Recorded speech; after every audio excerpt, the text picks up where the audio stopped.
밖에 나가시는 분 정돈하시고, 두 번째 시간 이어서 하겠습니다. 온도를 높여놨나 왜 이렇게 난 덥게 느껴지지? 자, 시작합니다. 처음 시간의 그 말미에 저주받은 아담 자손은 노아 때 홍수로 이제 심판이 끝났고, 노아의 후손 중에서 이제 저주의 노선은 이제 함의 노선으로 올라가고, 그건 이제 지금 요새는 다루지 않고, 셈의 후예였던 아브라함 자손들 중에서 믿음의 후사들, 아브라함의 자손들 중에서도 육적 창자를 표방하는 자들, 그 혈통적인 노선은 여기에 포함되지 않는 거예요. 아브라함의 믿음의 이제 후손들은 메시아의 때를 기다리다가, 즉 예수 그리스도께서 오셔서 구속을 이루시고 부활 승천하실 때 그때를 기다리는 신앙을 가졌다가, 그들의 믿음이 예수 그리스도를 통해서 실현된 어떤 소수의 무리가 있었는데, 이 사람들은 그들을 위해서 하나님께서는 신이 지으시고 경영할 터가 있는 한 성을 예비하셨다 그랬고, 그들은 메시아의 때까지 자기 세대를 살다가 신앙을 지키고 자기 세대를 살다가 사후세계에서는 음부로 들어가서 아브라함의 품에 들어갔죠. 구약 백성들은. 그러나 이제 신약 시대가 되면 음부로 들어갈 필요가 없죠. 믿는 성도들은 그냥 주 안에 있는 거예요. 이미 그냥 주와 함께 이미 하늘에 앉혀져 있어야 되는 거예요. 신약 성도들은. 구약의 성도들은 그날을 고대하는 믿는 신앙, 그걸 믿었죠. 그걸 이제 기다리는 메시아 대망 사상을 믿었죠. 이렇게 영적으로 실현되는 것과 상관없이 많은 유대인들은 육신적으로, 심지어 지혜자들까지도 처음에는 이게 깨달아지지 않았기 때문에 예수님이 육신적인 세상 나라의 이스라엘 나라 왕이 되면 좌편과 우편에 자기들이 이렇게 어떤 권세를 누리는 그런 그리스도의 나라를 기다렸었죠. 그러나 주님의 나라는 이 세상과 상관이 없는 영적인 나라였기 때문에 나중에서 이제 진리의 영께서 이런 모든 것들을 깨닫게 해주신 후에서 사도들도 뒤에 이걸 이제 깨닫게 됐습니다. 그래서 아브라함 자손 중에 영적 장자의 계보는 자기 세대를 신앙을 갖고 살다가 메시아의 때를 고대하면서 이제 죽어서 아브라함의 품에 들어가서 그 때를 기다렸다가 구속을 이루시고 부활 승천하실 하셨던 그 그리스도께 붙어서 함께 저희를 위하여 예비한 한 성에 들어갔다가, 그건 위에 있는 예루살렘 아브라함의 아내로 상징이 됐어요. 그거는 모든 믿는 이들인데 어머니인데, 믿는 이들의 아버지는 아브라함이고, 이게 이제 상징입니다. 그러니까 하나님과 하나님의 아내에 대한 상징이죠. 위에 있는 예루살렘이 땅의 예루살렘으로 내려와서 소위 말하는 오순절 성령이 임했다 그러는데, 예수님이 혼자 오신 게 아니고 성이 내려온 거예요. 성에 들어간 그 모든 믿음의 증인들이 그들의 수종을 받으시며 빛이신 하나님이, 영생하시는 신이 오신 거예요. 그 빛을 받은 제자들이 나가서 복음을 전해서 이제 주님의 몸 된 교회를 세웠습니다. 제자들이 교회를 세우고 교회를 위해서 봉사하고 약물이를 먹이고 치고 하는 일을 할 수 있었던 것은 그들이 무슨 능력이 있어서 그러는 게 아니라 그리스도의 그 영을 힘입었기 때문에 그 일을 할 수가 있었는데, 예수님이 직접 지금 가르치는 게 아니죠. 이제는 영이시기 때문에 그 진리와 생명의 성령께서 파송하신, 앞서서 그 말씀을 들었고 계시를 받았고 묵시, 특히 선지자의 노선 묵시를 받았던 그런 선진들의 영을 제자들에게 파송해서 제자들을 통해서 신약 교회 시대가 지금 여태까지 오고 있는 거예요. 매 세대에. 이 교회 시대가 끝나면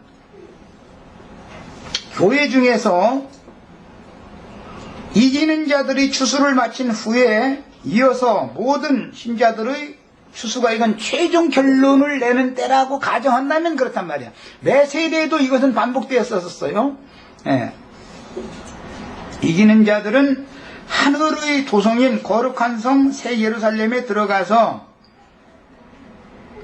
흔히 말하는 기성교계가 말하는 주님의 재림날을 주 안에서 쉬면서 기다리고 있다가 주와 함께 오는 세상에 내려와서 신앙을 회복하게 된 유대인들, 교회 시대에는 유대인에게 말씀이 주어졌고 구원이 예루살렘에서부터 유대인에게서 나오는 것이고 구원의 말씀은 예루살렘에서부터 복음이 전파가 되기가 시작해서 이방 땅끝까지 모든 민족에게 다 이게 전파가 됐지만 이 일이 완성된 후에는 이방 가운데 구원 얻은 사람들 중에서 빼내심을 받은 모든 하늘의 장작교회에 들어간 장작권자들, 그들이 거룩한 성에 들어가서 주님의 재림이라고 하는 것은 지난 시간에 말씀드린 것처럼 요한 사도가 본 그가 섬기던 하늘의 하나님께로부터 거룩한 성이 내려온다 그랬습니다. 예수님이 독생자고 오는 것이 절대 아니고 반드시 거룩한 성이 내려오는 것이다. 그 말은 거룩한 성에 들어간 장작권자들, 온전케 되는 의인의 영들이 오는 세상에 다시 땅의 예루살렘에 그 영으로 부어져서 신앙이 회복되어진 유대인들이 땅의 왕들이 되고 제사장들이 되어져서 그들이 1000년 동안 하나님의 말씀을 증거하고 전파하는 제사장 직무를 수행하게 됩니다. 이것은 계시록 21장 24절로 26절에서는 땅의 왕들이다 그랬어요. 그러니까 이것은 이제 이기는 자들이 그리스도로 더불어 제사장이 되어 1000년 동안 왕노릇하는 영광스러운 직분을 수행할 때 땅에서 살아서 아들의 나라가 유대인들을 통해서 회복되는 거기 때문에 천년왕국이라고 하는 안식년이 실현되는 거기 때문에 그때 땅의 왕족들이 거룩한 성에 들어가는 권세가 있어서 그들이 성에 들어가서 신령한 것들을 받아가지고 땅의 모든 사람들에게 다시 공급하는 거예요. 이런 이치는 이것이 일곱 금 촛대 사이를 교회 시대에 거니시던 예수 그리스도가 구약 시대에 이기는 자들의 영들의 수종을 통해서 대제사장 직분을 수행하시는 것으로 실현되는 것이다. 지금 예수 그리스도께서 대제사장 직분을 수행한다고 그러지만 그분은 많은 제사장들을 부리는 대제사장인 것이지 대제사장이 지금 여기에도 가고 저기에도 가고 어디 쫓아다닌다 이런 생각하시면 안 되겠어요. 대제사장은 그냥 말만 하는 거예요. 명령만 하는 거예요. 이렇게 생각하시면 돼요. 통치권이니까. 그러면 빛의 사자들이 즉 온 땅에 보냄을 받은 하나님의 일곱 영들이 또는 일곱 교회의 사자들이 그 영을 통해서 제사장 직분을 땅에서 수행할 수 있게 돕는 거예요. 온전케 된 영들이 땅의 제사장들에게 그런 도움을 주고 영들을 강화시키는 것이 하나님의 보좌에서 하나님을 섬기는 영광스러운 직분을 수행하면서 지금 하나님을 수종하는 중이다 말이에요. 이해되셨어요? 하늘 보좌에서는 영들이 육신을 거쳐서 온전케 된 영들이 하나님의 보좌를 수직하면서 영광을 찬송하고 제사장 직분을 행하는 것인데 그것은 땅에 있는 왕 같은 제사장들에게 그 신을 빛을 가서 투과시켜준다, 전달해준다 이 말이에요. 그런 사자 노릇을 하기 때문에 영들의 그런 전달을 받지 않은 사람은 제사장으로 살 수가 없는 것이죠. 자, 여기에 대해서는 이해가 필요합니다. 자, 그 다음에 그리스도는 영원한 성령으로 말미암는 영원한 대제사장 직분을 행하시는 중이고,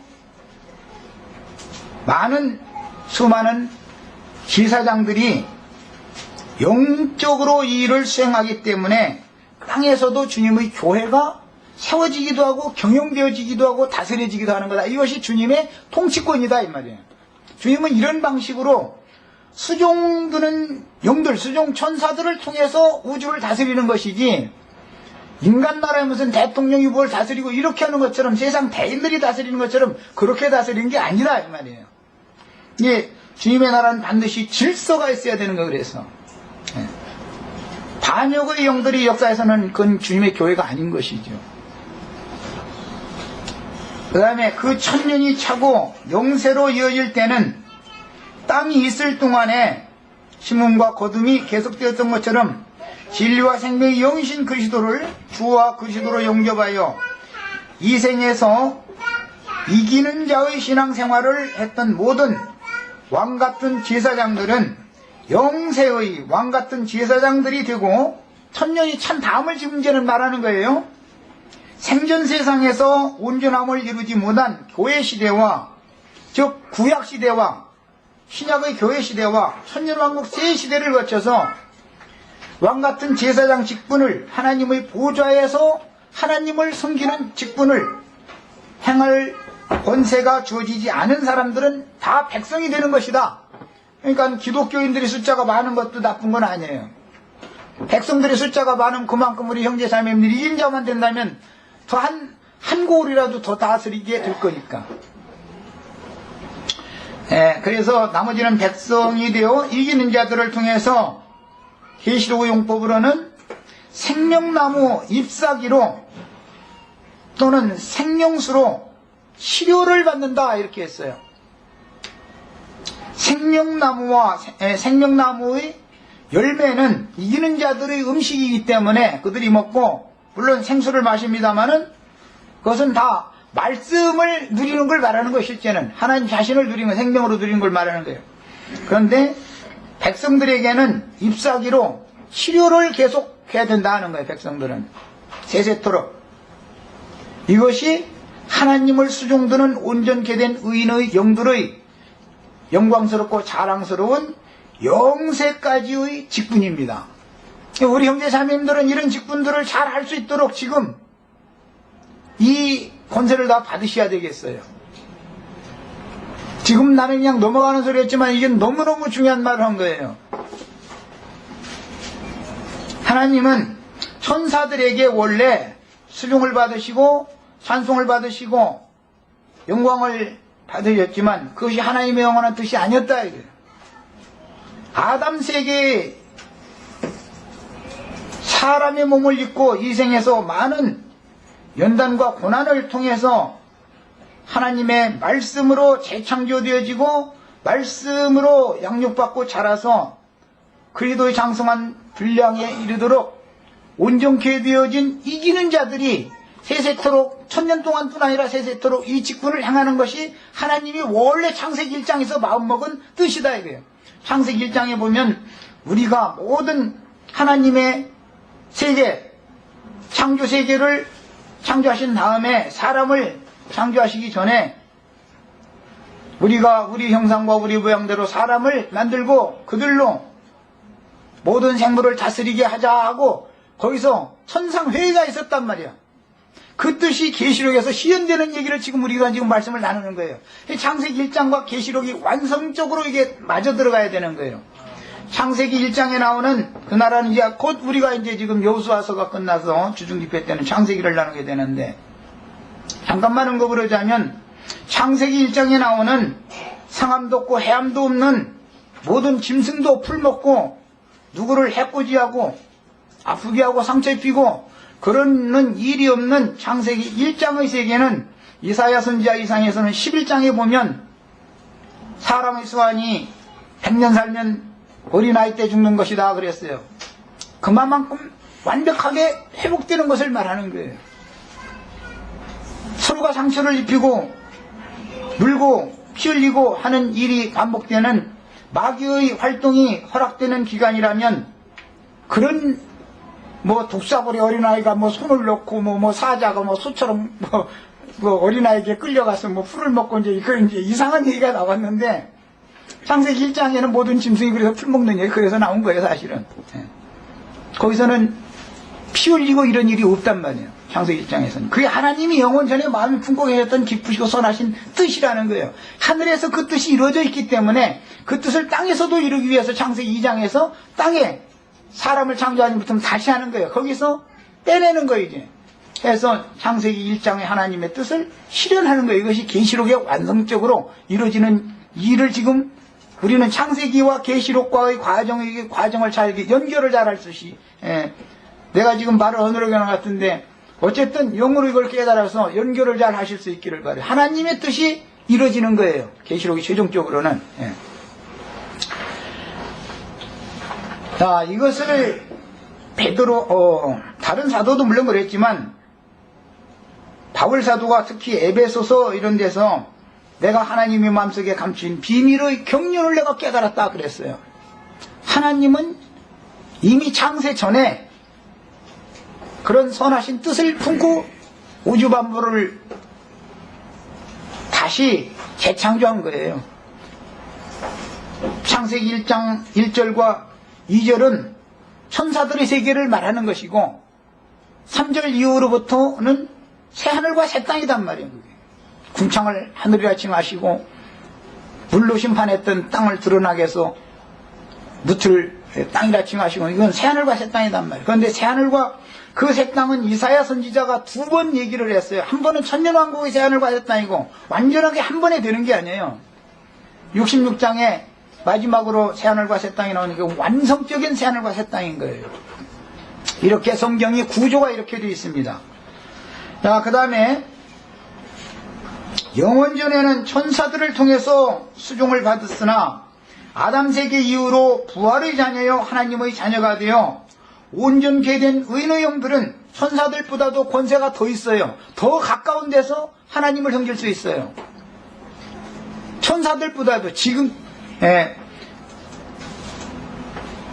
아담 세계에서는 아담 세계가 완전히 끝날 때 천년왕국 때까지는 천사들이 수종하는 일을 온전케 된 의인의 영들과 같이 하지만 천사들보다는 온전케 된 의인의 영들이 더 가까운 데서 하나님의 얼굴을 거의 맞대고 보면서 계시록 22장에는 하나님을 섬긴다 이렇게 되어 있어요. 세세토록 섬긴다 이랬어요. 우리가 다 이 권세를 받으셔야 되는 거예요. 이것이 하나님의 뜻이 창세기 1장에서 암시되어진 하나님의 뜻이 계시록 22장에서 완성되는 거예요. 이게 성경이 다 끝나는 거죠. 야, 그 다음에 하나님의 자녀가 되어 온전케 되는 의인의 영들은 영원 후의 하나님 나라를 상속받아 세세토록 하나님의 보좌에서 주를 찬송하며 섬기면서 영세를 다스리게 하려는 하나님의 마음에 감추어 두신 비밀의 경륜인 창세기 1장의 하나님의 계획을 이 계시록 22장에서 완성하는 것입니다. 여러 번 내가 말했지만 창세기 1장 1절과 계시록 22장 21절은 맞물리게 되어 있다. 그래서 영원한 하나님의 말씀이다. 그 말씀이 이루어지는 것이 성경이다.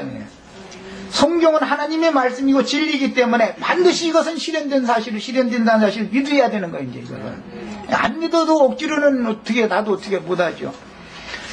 이것이 구름을 타고 오는 세상에 오시는 주님을 수종드는 성도들의 그 사역이며 하늘의 하나님께로부터 오는 세상에 내려오는 거룩한 성 새 예루살렘의 강림이니 주님은 언제나 그분을 수종드는 천사들과 함께 운행하시는 것이며 오는 세상에 소림 때는 천사들만 옹의를 해서 주님을 모시고 다녔죠.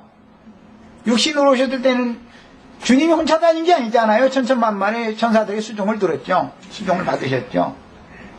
그러나 재림의 때에는 천사들보다 더 가까운 데서 하나님의 면전에서 하나님을 섬기는 직분을 수행하는 온전케 된 의인의 영들, 부활의 아들들, 하나님의 아들들을 대동하고 오시는 것이다 말이에요. 그리고 교회 시대 전 기관이나 오는 천년왕국 전 기간 동안에 온전케 된 의인의 영들은 세세토록 하나님을 수종들며 하나님의 영광을 찬송하는 직분을 수행하게 되고, 나머지 모든 믿는 사람들은 나라 사람들이니까 계시록 용법으로는 다스림을 받는다라는 사실은 생명나무 열매를 먹고 생수를 마시는 왕같은 제사장들에 의하여 생명나무 잎으로 치료를 받는 것으로 상징이 됐어요.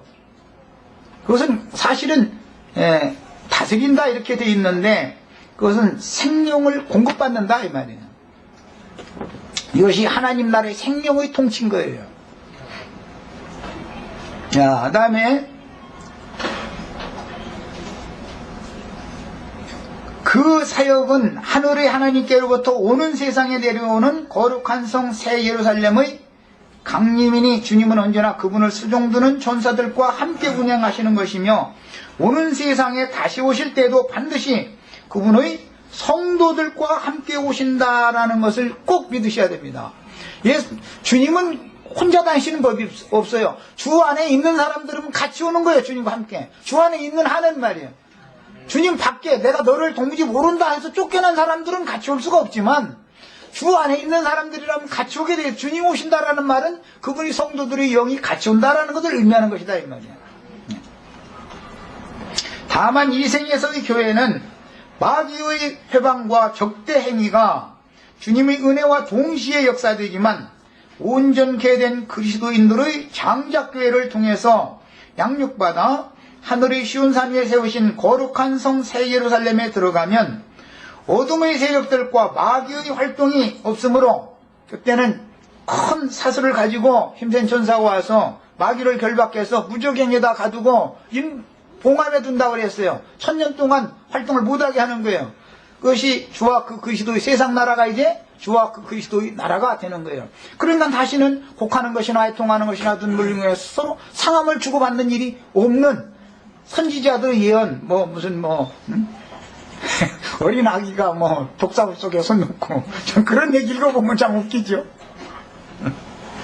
사자가 어린아이한테 이끌려가지고 소처럼 가서 풀지도 먹고, 어린아이가 그 소주인은 어린아이 그 주인집 아들한테도 꼼짝 못하고 끌려가서 끌려가면 초장에 가서 풀 먹이려고 흘러간 줄 알으니까 주인 아버지가 바쁘니까 아들한테 맡겨도 요만한 7살 8살밖에 안 먹은 한테도 다 끌려갔다는 소가 순하게 저를 해코지 하려고 그런다는 걸 아니라는 걸 알으니까 순종하고 그러가는 것이죠. 그런 것이 상징화되어져서 어린아이에게 사자가 이끌림을 받는다 이렇게 됐는데 참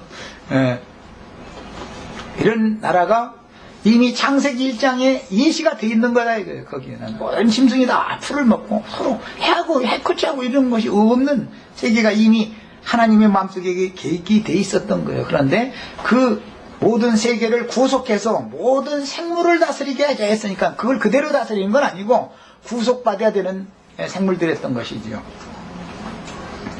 자, 생명의 누림이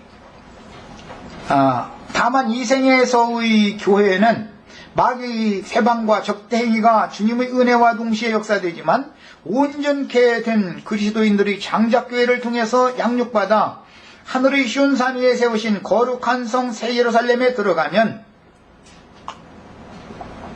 어둠의 세력들과 공중권세자는 흑암의 권세다 이렇게 표현했는데, 그 다음에 그들의 지시를 받는 귀신들의 활동이 없으므로 생명의 누림만이 영원토록 충만하니, 이것이 천년왕국 동안에도 이것이 땅에서도 실현되는 거예요. 그게 아들의 나라다 그래요. 그걸 이제 천년이 차면 잠시 마귀를 다시 활동을 하도록 허락을 해서 정말로 진실한 신앙을 끝까지 견지를 했는지를 최종적으로 시험을 하는데, 그때 바다의 모래와 같이 많은 자들이 다 넘어진다는 거예요.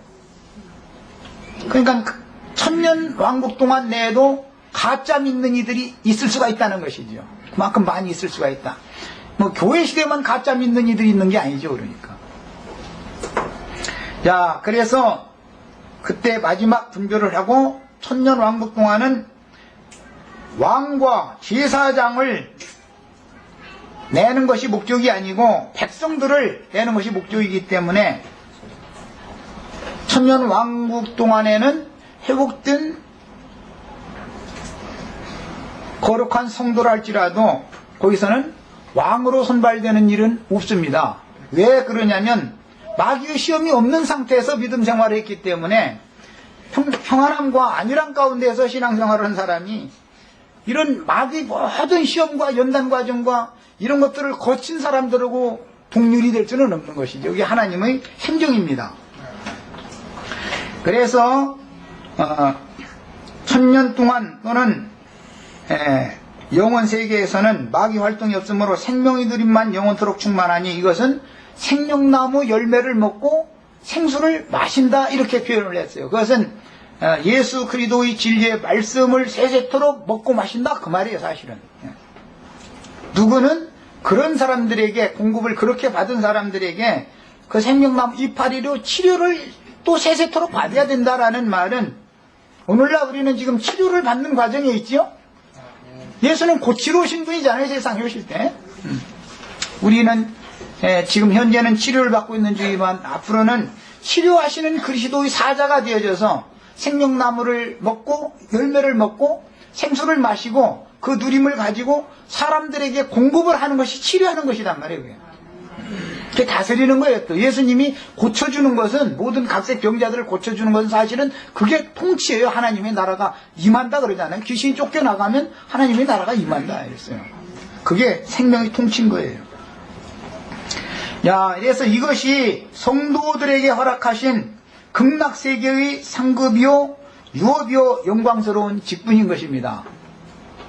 생명의 누림이 영원토록 충만한 극락의 하나님 세계는 신들 구약성경에는 엘로힘이라고 되어 있고 신약성경에는 휘오디시아라는 용어가 사용됐는데 신들의 왕국이므로 육신의 몸을 입은 신들의 왕국인 교회와 육신의 몸을 벗고 신령체를 입은 신들의 왕국으로 나누어지며 궁극적으로 육신의 몸을 입은 인간 나라는 끝나고 아버지 왕국이 영원할 것이며 그 천년이 차면 물질계의 천지는 소용이 없게 되고 다만 주님의 말씀만 그 말씀으로 나온 또 양육한 신들과 함께 세세토록 계셔서 그 말씀이 즉 하나님 자신이 세세토록 찬송과 영광을 받게 되는 겁니다. 이것이 하나님의 경륜의 완성입니다.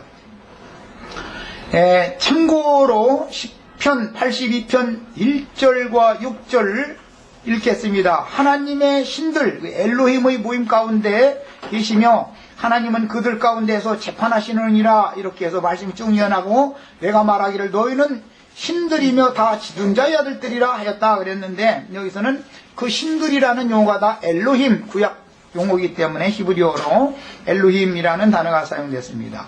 요한복음 10장 34절로 35절에 이 말씀을 예수님이 인용하실 때 예수님이 내가 하나님의 아들이라 그러니까 하나님과 동등됨으로 여긴다 해가지고 예수님을 박해하는 말을 했을 때 예수께서 이르시되 너 율법에 기록한 바 내가 너희를 신들이라 하지 아니하였느냐 성경은 패하지 못하나니 하나님의 말씀을 받은 사람들을 신들이라 하셨거늘 그랬어요. 이 말씀이 동일한 이 휘오디시아라는 이 용어가 로마서 8장 15절이나 23절 9장 4절 갈라디아 4장 5절 에베소서 1장 5절 등에서는 하나님의 아들들이 되는 권세 이렇게 표현을 했어요. 하나님의 아들들 영접하는 자 곧 그 이름을 믿는 자들은 하나님의 아들이 되는 권세가 있죠.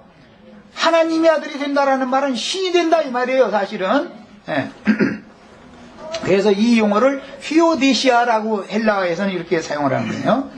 당연히 모든 불신자들과 복음을 대적하고 마귀의 거짓 교리를 전파하여 주님의 교회를 무너뜨리고 사단의 권세하여 두려는 사단의 사자로 쓰임을 받는 자들에게 연합된 가라지의 단에 묶인 무리들은 사후에 마귀와 그 사자들을 위하여 예비하신 영영한 불못으로 연장되어 이것은 육신의 몸이 연장되는 걸 말하는 게 아니라 그의 정신이 영혼이 그런다 이 말이에요. 연장되어 그냥 마귀의 정신 세계에 다 빨려 들어간다 이 말이에요. 그게 이제 하나님께서 버렸다 그래요. 그리스도의 은혜에서 끊어내버렸다 이 말이에요. 주님의 은혜가 없이 마귀에게 영혼이 다스림을 받는 영혼의 멸망을 받게 됩니다.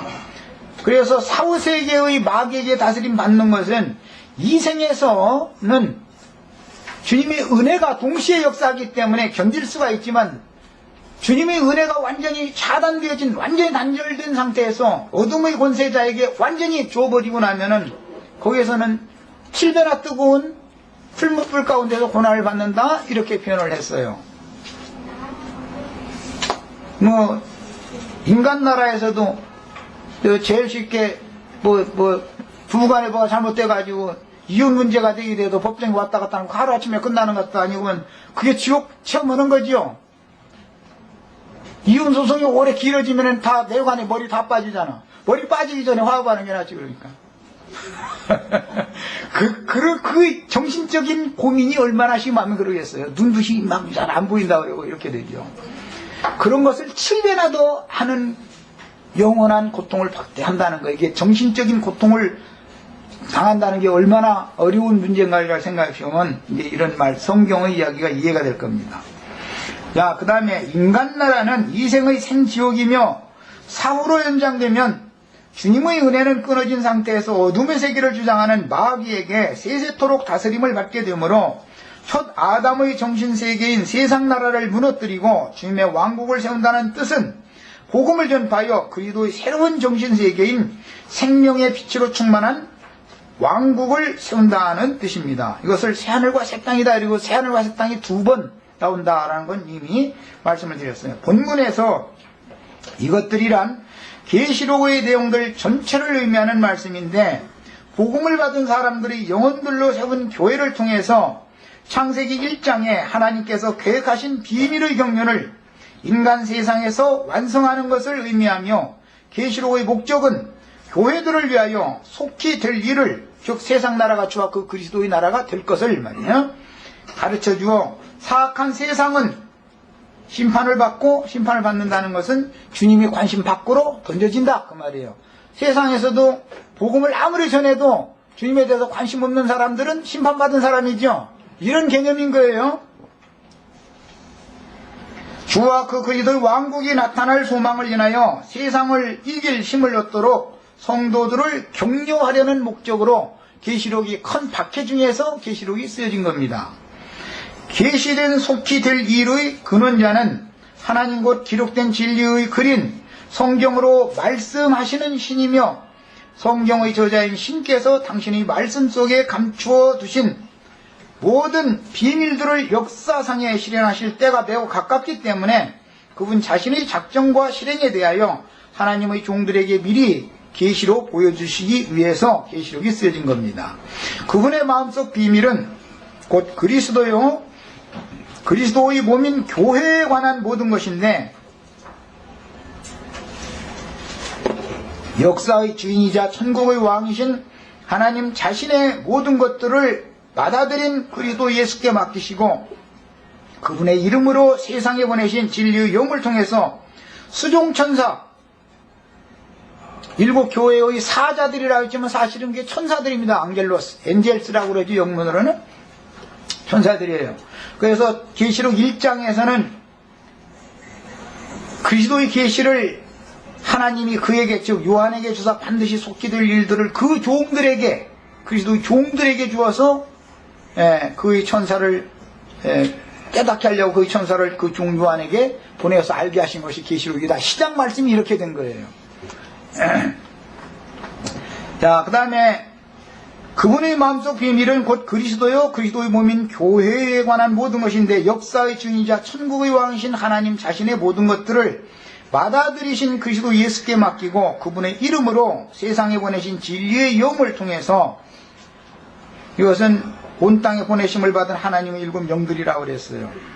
그런데 나를 가르쳐준 어떤 스승님은 무슨 7배로 강화된 영이다 그랬는데, 그런 면도 물론 있을 겁니다. 내면적으로 보자면. 왜? 7날의 빛과 같이 빛으로만 충만한 게 말씀을 증거를 해야 되니까. 그러나 성경은 종들, 보냄을 받은 사자들을 말하는 데 목적이 있기 때문에 이미 빛으로 충만한 종들을 보내는 것이지, 어둠과 빛이 교차하는 사람들을 보내는 것이 하나님 뜻이 아니죠. 최종 추수라는 건 완전한 빛 가운데 나가게 하는 것이 궁극적으로 하나님의 뜻입니다. 그래서 일곱 영들 곧 대언의 영들로 말미암아 신의 계획을 이 세상에 있는 교회들에게 실현할 것이라는 예언을 하게 하시는 것이 목적입니다. 계시록 1장 3절에 이 예언의 말씀을 듣는 자와 듣는 자들과 읽는 자와 듣는 자들과 그 가운데 기록한 것을 지키는 자들이 복이 있나니 때가 가까움이라. 시작에 때가 가깝다부터 시작했습니다.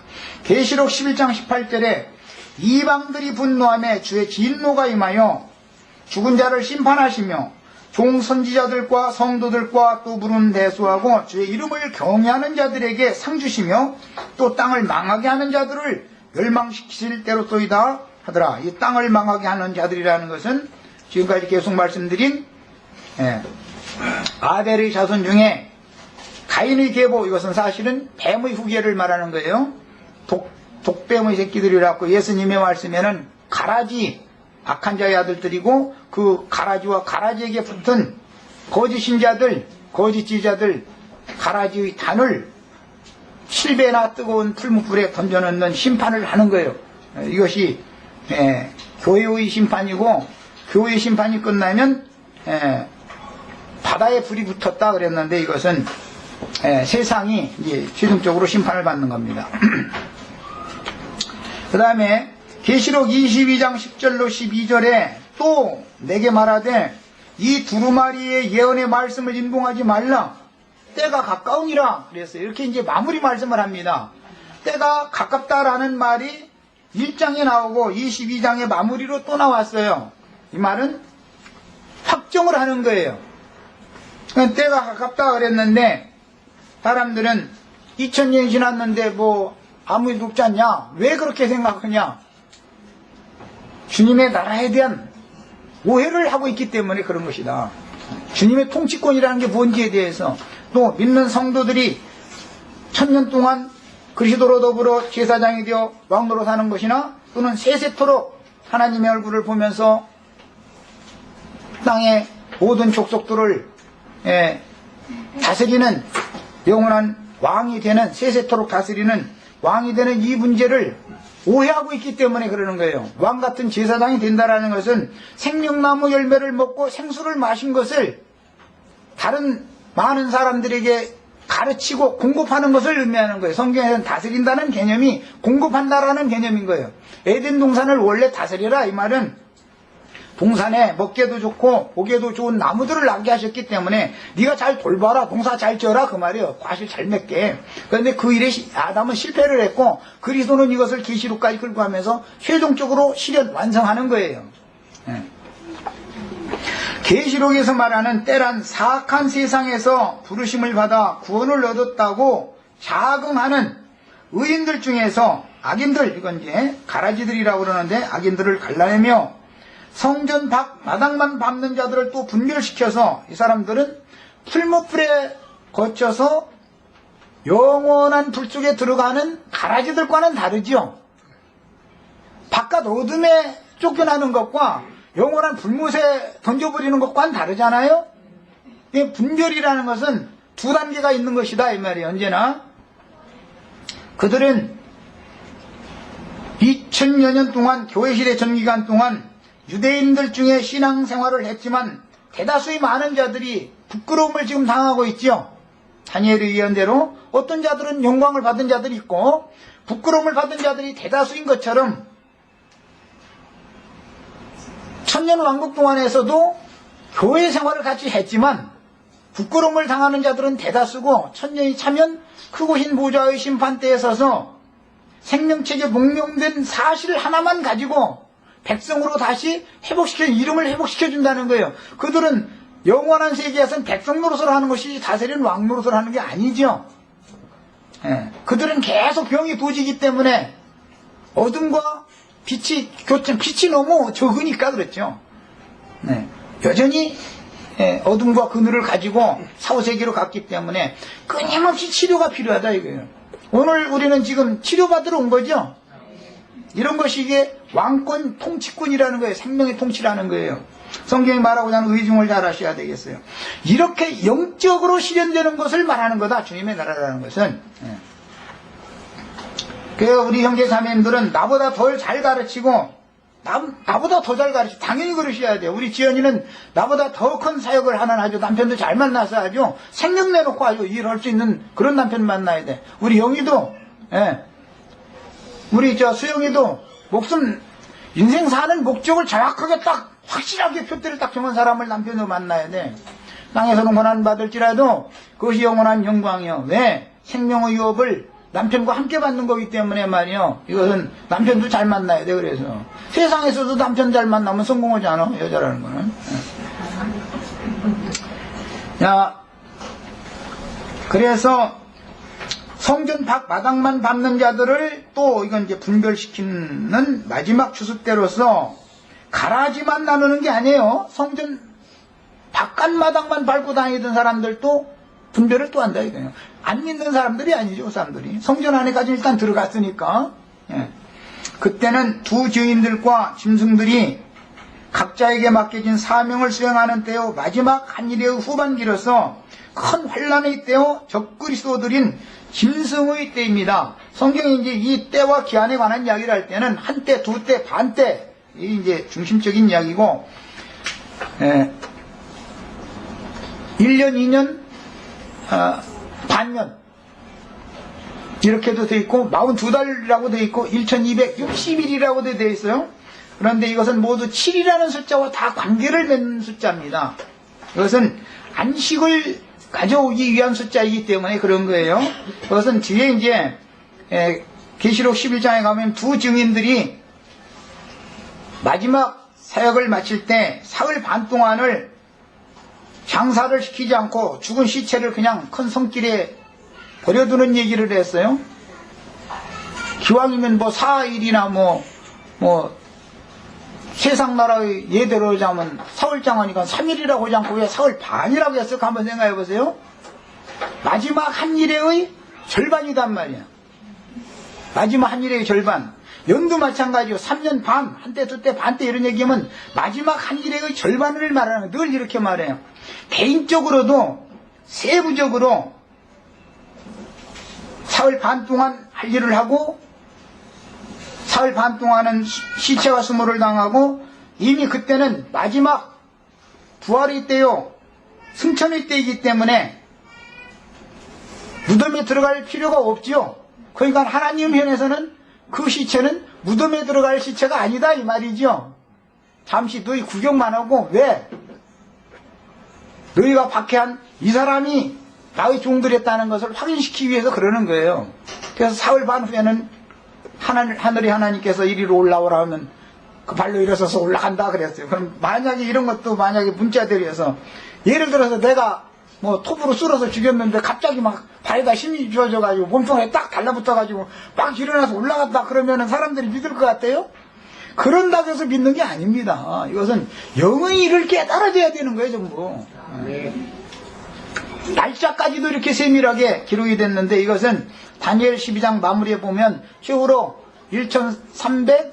1335일까지 견디는 자는 복이 있다 그랬어요. 그래서 인내로 구원을 얻는다 그래요. 여기까지 하고 시간이 맞춰졌기 때문에 이런 세부적인 문제를 좀 더 소상히 나누는 건 그 말씀이 나오는 때 나누도록 할 겁니다. 자,